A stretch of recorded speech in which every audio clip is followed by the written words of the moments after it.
message considère le Saint-Esprit. Nous devons savoir que le Saint-Esprit n'est pas une chose, mais une personne.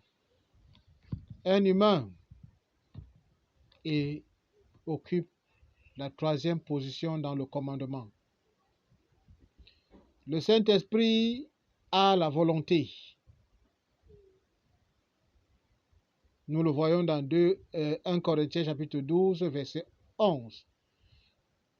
Un seul et même esprit opère toutes ces choses, les distribuant à chacun en particulier comme il veut.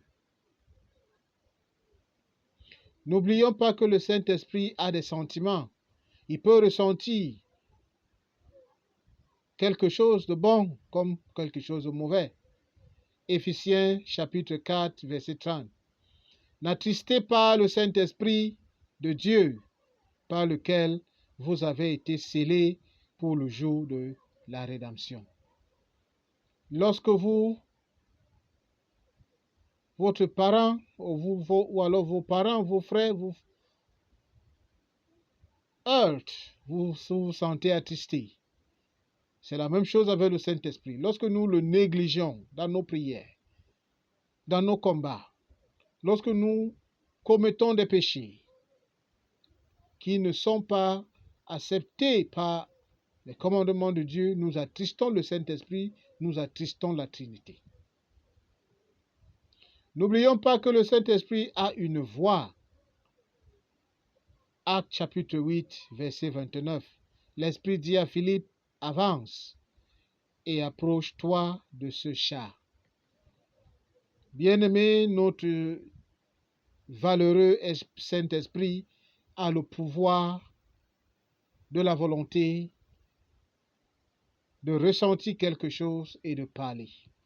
Mais malheureusement, il nous parle chaque jour, mais nous ignorons sa voix.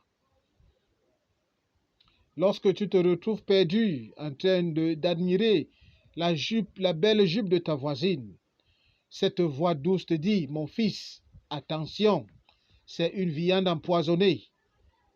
Tu bouches tes oreilles et tu passes à l'acte. Et c'est après que tu regrettes en disant, si j'avais su. Tu conçois. Et c'est après avoir conçu que tu te rends compte que l'économie de ton pays va mal. Et tu dois à tout prix avorter cet enfant. Là, tu entends cette voix douce qui te dit, ma fille, c'est un péché, l'avortement. Ta vie peut être en danger. Arrête.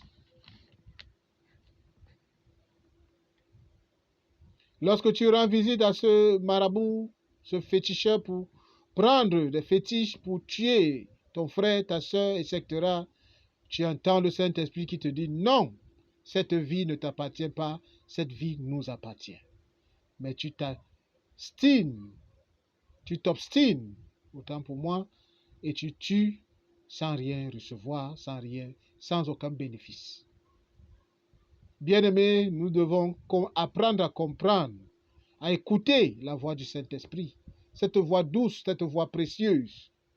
Oui, après nos prières, après avoir lâché le feu, en haut, en bas, à gauche et à droite, sachons garder le silence pendant 5 minutes et écouter cette voix douce et précieuse. Et nous allons revenir vers ce serviteur témoigner que vraiment le Saint-Esprit est un être humain. Point de prière. Saint-Esprit, viens dans ma vie maintenant. Je t'ai tant négligé, pardonne-moi. J'ai besoin de toi. J'ai vraiment besoin de toi. Viens, cher Saint-Esprit, et gouverne ma vie. Amen.